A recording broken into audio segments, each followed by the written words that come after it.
Hey everybody, it's Jason Lauren here, owner and head scout of ScoutU, to talk about this week's recruiting tip.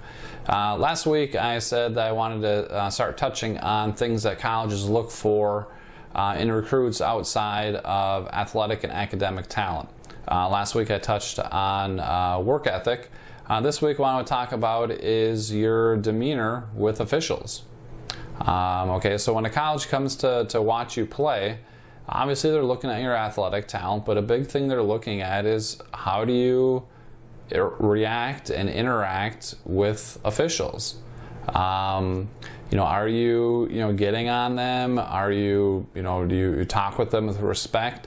If you get a bad call against you, are you showing too much frustration? Are you yelling at that ref?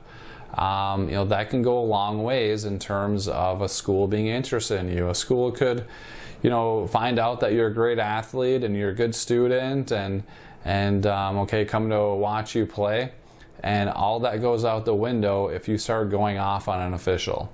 That just is not a good thing to, in regards to your character.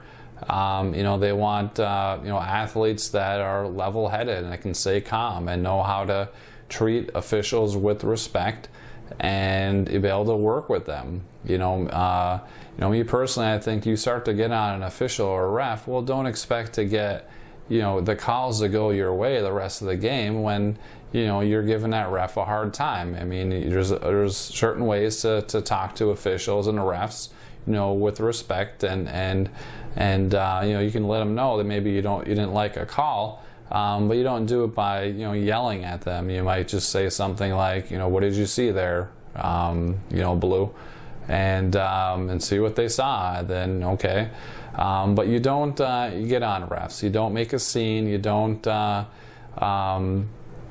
You gotta forget about it and move on. And that's a thing in terms of you have a bad call. Okay, how do you react to that? Does that, if you're a basketball player and you drive the hoop and you get fouled, but it doesn't get called, do you hustle back?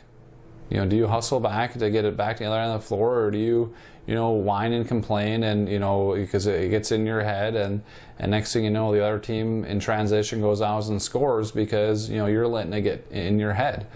Or you have a bad call and the next time you come down, you just forget about it and you can drain a three, or is it starting to, get on your mind and then it's starting to affect you and starting to affect your play? So this is, one thing that colleges definitely will consider. One things that they will look for when they come to watch you play is, how do you interact with officials? So that's what I want to talk about this week in terms of this week's recruiting tip, and another tip in terms of what colleges look for outside of athletic and academic talent. Hopefully that helps you out a little bit. Everybody enjoy the rest of their day. Thanks.